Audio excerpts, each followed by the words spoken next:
बाढ़, उत्तर बिहार के लिए बाढ़ या तो एक वरदान है, नहीं तो अभिशाप है। मैंने वरदान और अभिशाप क्यों कहा? अगर मैं वरदान कहूँ तो ये 70 साल से चल ही रहा है, अभिशाप कहूँ तो 17 साल में एक भी दिन कम नहीं हुआ। तो इसे आप कुदरत का वरदान कहें या आशीर्वाद कहें, ये ज्यों का त्यों है। मैं कुदरत का आशीर्वाद आपको कहने नहीं कहूँगा, चूँकि अगर इसका एक रूपरेखा तैयार किया जाए, इस पर अगर कुछ काम किया जाए तो शायद ये हमें दिखने को नहीं मिलता, जो प्रायः 70 वर्ष की आज़ादी के बाद भी आज भी हमें दिखने को मिल रहा है। अभी जिस जगह पे हम हैं वो जगह मधुबनी जिला के एक बक्साही ग्राम का है। ये वही बक्साही ग्राम है जिसे पिछले बार करीब यहाँ पे 500 घर है। इस 500 घर में से तकरीबन 200 से 200-250 लोग करीब यहाँ वहाँ जो है अपना सारा साजो सामान और परिवार को लेकर के, मवेशी को लेकर के ऊपर वाले जगह पे चले गए, क्योंकि पिछले बार जो बाढ़ की त्रासदी थी वो बहुत ही ज़्यादा थी। अगर मैं 87 की बात करूँ, अगले साल की बात करूँ, तो उसी तरीके से अभी जो पिछले 3 दिन से जो बिहार में बारिश हुई है, उस बारिश में जो कमला का जो पानी है वो पूर्ण तरह से उफान पे चल रहा है। इसी संदर्भ में हम जब इस गांव में आए तो यहाँ पे हम लोगों ने देखा कि बहुत सारा काम किया हुआ। अभी यहाँ पे जो एक कंपनी है NNT करके एक कंपनी है, जिसको यहाँ पे 300 आपका फीट का और 225 नया, मतलब तकरीबन मान के चलिए 540, उन्हें इसको बांध को देखने का और इसका रूपरेखा तैयार करने का, और अगर टूटता है या अगर उसमें नया कुछ अगर लगता है, उसको सही से उसको पानी ना आने के लिए अगर उसको सही से बिठाना पड़ता है, तो ये लोग यहाँ पे उसी चीज़ का रख रखाव के लिए काम करते हैं। यहाँ पे ग्रामीण से मैं बात कर रहा था तो उन्होंने मुझे बताया कि हर वर्ष 3 बार के लिए इतने से जगह के लिए, मैं फिर से एक बार कह रहा हूँ कि ये 400 मीटर, इस 400 मीटर के लिए मैं कैमरामैन से बोलूँगा एक बार आपको दिखा दे पूरा करके कि इस 400 मीटर में हर वर्ष 30 से 40 लाख रुपए का एक टेंडर आया करता है। उस 30 से 40 लाख रुपए का टेंडर जिस किसी भी कंपनी को मिलता है, उन पे ये दायित्व होता है कि यहाँ का जो जितने सारे एरिया हैं उसका रख रखाव पे खर्च करे, और अगर नया कहीं पे अगर लगता है तो उसको देख करके उस पर जो भी कुछ हो सके वो पुनर्विचार करके उसको ठीक ठाक करे। लेकिन जब मैं यहाँ पे आया तो इस साल सरकार के तरफ से इस जगह के लिए, मैं फिर से कह रहा हूँ कि सरकार के तरफ से इस जगह के लिए जो 500 मीटर भी नहीं होगा, वो आपका 2.25 करोड़ रुपया अलॉट किया गया है। जी हाँ, 2.25 करोड़ रुपया इस गांव को बाढ़ से बचाने के लिए सरकार के तरफ से अलॉट किया गया है। आप जरा यहाँ देखिए, जो 3 दिन पहले इस जगह पे पानी नहीं था, अभी इसका कटाव देखिए। जो पानी इतना तक आ गया था कि ये यहाँ का जो आप ऊंचाई का जगह देख रहे हैं, ये काट करके ये कट गई है पूरी, और पूरी तरह से कटने के बाद में पानी में चली गई है। फिलहाल यहाँ पे कुछ बस्ता में हम रेत के साथ में देख रहे हैं जो शायद कुछ किया गया है, लेकिन ये भी कुछ समझ में नहीं आया, जो कि समझ से परे है। ग्रामीणों का कहना है कि ये त्रासदी प्रायः हर साल ही होता है, किसी वर्ष कम, किसी वर्ष ज़्यादा। अगर पानी बहुत ज़्यादा आ जाता है तो यहाँ पे जो है वो ग्रामीणों को अपना घर द्वार छोड़ करके किसी ऊंचे वाले जगह पे जा कर के रहना पड़ता है, और जब पानी कम होता है तो फिर अपनी नई ज़िंदगी बिताने के लिए जिस तरह से एक नया आशियाना, उनका पुराना आशियाना चला जाता है, तो नया आशियाना बना के फिर से रहने का जद्दोजहद में जुट जाते हैं।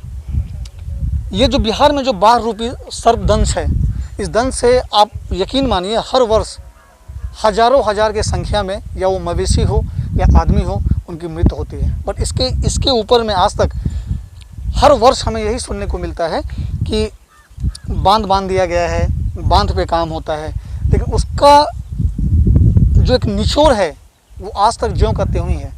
बाढ़ आया, पानी आया, ऊपर वाले जगह पे जो यहाँ के जो नीचे वाले लोग होते हैं वो चले जाते हैं, फिर उसी तरह से लोग आते हैं जाते हैं, नेता आते हैं, फिर वही जल भराव, फिर से वही जो ये है वो चलता ही रहता है। मैंने इसीलिए आपको पहले ही कहा था कि बाढ़ ये वरदान है या अभिशाप है उत्तर बिहार के लिए, ये शायद समझ में नहीं आया। प्रायः देश के हर कोने में आज वही हालत है। हमारे साथ कुछ ग्रामीण हैं इस गांव के, हम लोग उनसे कुछ बात करेंगे कि बाढ़ में कैसा क्या उनके साथ में आता है। तो क्या नाम हुआ सर आपका? मेरा नाम है महेश्वर। क्या नाम हुआ? महेश्वर मेरा नाम है। क्या है महेश्वर जी, आप लोग के यहाँ पे ये जो अभी जो पानी अचानक से बढ़ गया है, उसके मतलब वो ये कैसे हो गया अचानक? 2 से 3 दिन पहले शायद पानी नहीं था यहाँ पे। 2 दिन से 3 दिन पहले आपको पानी थोड़ा कम था, अभी 10 फीट पानी है। जो काम अभी इस साल हुआ है ना, सब विलीन हो रहा है। इससे कोई रिकवरी नहीं है, कोई रिकवरी नहीं है। यहाँ समाज जो है इस तरह से जी रहा है जो एक जंगली जानवर की तरह जी रहा है। लेकिन कोई यहाँ प्रशासन हो या पदाधिकारी हो, बस केवल देखने के लिए आते हैं, आश्वासन केवल देते हैं, इसके आगे कुछ नहीं है। ये एक नाराज़गी है, होनी भी चाहिए। और प्रायः जो भी उत्तर बिहार में जो बाहर के इलाके में रहते हैं उन्हें सब में होना चाहिए, क्योंकि हम ही अपना, चाहे वो हमारा विधायक हो जिसको हम लोग जनप्रतिनिधि कहते हैं, हम ही चुनते हैं, तो ये होना भी चाहिए। और ये जो कटाव मैं देख रहा हूँ, ये जो मैंने यहाँ पे, जब मैं इस गांव में आया था तो किसी ने मुझे कहा था कि इस बार बाढ़ का रख रखाव के लिए तकरीबन 2.25 करोड़ रुपये से वहाँ से अलॉट किया गया है। मतलब मेरे पास ये जानकारी नहीं है, पर यहाँ के ग्रामीणों ने मुझे बताया। यहाँ 2.25 करोड़ का टेंडर है। जो अभी काम हुआ है वो लग रहा है, उनको लग रहा है 10 लाख का लागत नहीं है। सब जो काम हुआ है यहाँ लूट खसोट वाले काम हुआ है, या आज नहीं, ये 5 साल से हो रहा है। तो इससे पहले तो 2 लाख, 10 लाख, 5 लाख के थे, लेकिन इस साल सबसे बहुत ज़्यादा से ज़्यादा पर्याप्त रूप में पैसे है। यहाँ 2 टेंडर है यहाँ, एक है 1 करोड़ 25 लाख का, एक है 35 लाख का, लेकिन सब जेब में गया।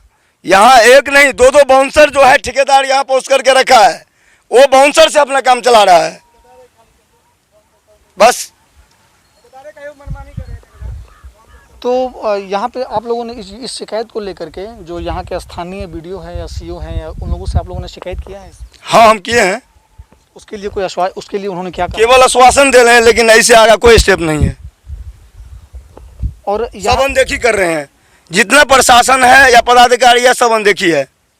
हमारे पास हर प्रूफ है जो हम कहाँ कहाँ किए हैं।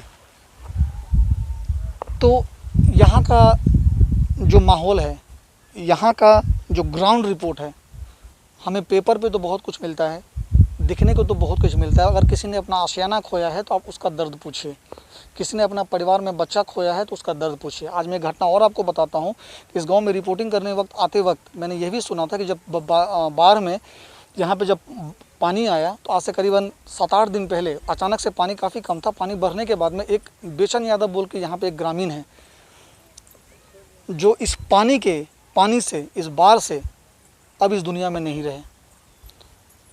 तो ऐसे बेचन यादव कितने सारे होंगे और कितने जगह पे होंगे, लेकिन उसे देखने वाला आज ना तो शासन है, ना प्रशासन है, ना कोई जनप्रतिनिधि है, कोई नहीं है। उन्हें भी राम भरोसे ही छोड़ दिया गया है। अगर कुछ कहने का होता है तो सिर्फ यही बात हमारे सामने आती है कि हम क्या कर सकते हैं। नेपाल से अगर पानी छूट के आता है तो ये हमारे लिए जो है वो हम इसे रोक नहीं पाएंगे। तो ये सब जो एक दुखद घटना है, इस पर सरकार को निश्चित तौर पे विचार करना चाहिए। और सिर्फ विचार नहीं करना चाहिए, इसको एक अमली जाना पहना के पटल पे लाना चाहिए, जिससे इस त्रासदी से कम मुक्त हो जाए यहाँ के ग्रामीण। सिर्फ ये बक्साही की बात नहीं है, ऐसे सैकड़ों बक्साही होंगे। कैमरामैन विनीत के संग राजेंद्र।